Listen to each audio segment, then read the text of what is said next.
هل تعرفون من هو النبي محمد صلى الله عليه وسلم؟ وهل تعلمون لماذا يحبه العالم؟ ما الذي جعل جذع الشجر يحن ويبكي على فراقه صلى الله عليه وسلم؟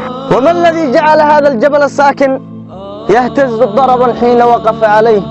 إنه نبي الرحمة، ليس للمسلمين فحسب بل العالم كله.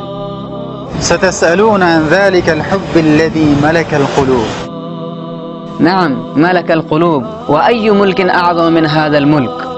هو الذي قال: ليس منا من لم يرحم صغيرنا ويوقر كبيرنا ويعرف لعالمنا حقه. وعلمنا التواضع، فكان يغسل ثوبه ويكنس داره ويمشي في حاجة أهله صلى الله عليه وسلم.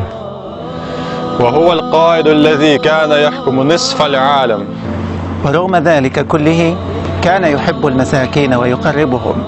كيف لا نحبه وهو الذي دلنا على خير الدين ونقلنا من عبادة الناس والأصنام والأوثان إلى عبادة رب العالمين. إن حب العالم لمحمد عليه الصلاة والسلام هو انعكاس للحب الذي زرعه في قلوب العالم. وكيف لا نحبه وهو نبي الإنسان يحزن لحزن طفل مات عصفوره، وهو الذي قال: يرحم من في الأرض يرحمكم من في السماء. كم نحن بحاجة إلى تلك الرحمة في عصر هانت فيه علينا دماء المسلمين.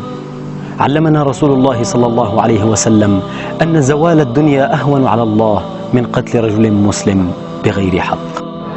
علمنا الرسول العدالة، لا فرق بين ألواننا، أسود أبيض أصفر، نحب إسلام ونحب نبينا. علمنا رسول الله صلى الله عليه وسلم كيف تعيش العسرة على مبدأ المحبة. أتينا إلى المدينة المنورة لنسير على خطاه ونتعلم سنته صلى الله عليه وسلم. عرفنا في محبته صلى الله عليه وسلم السعادة، ونريد أن ننقلها إليكم. نحبك يا رسول الله ونفديك بأرواحنا. ويا من تحاولون الإساءة لنبينا الكريم، تعالوا واقرأوا سنته واسمعوا كلامه. ستعلمون حقا أنه ما بعث إلا رحمة لكم، ستحبونه صدقوني.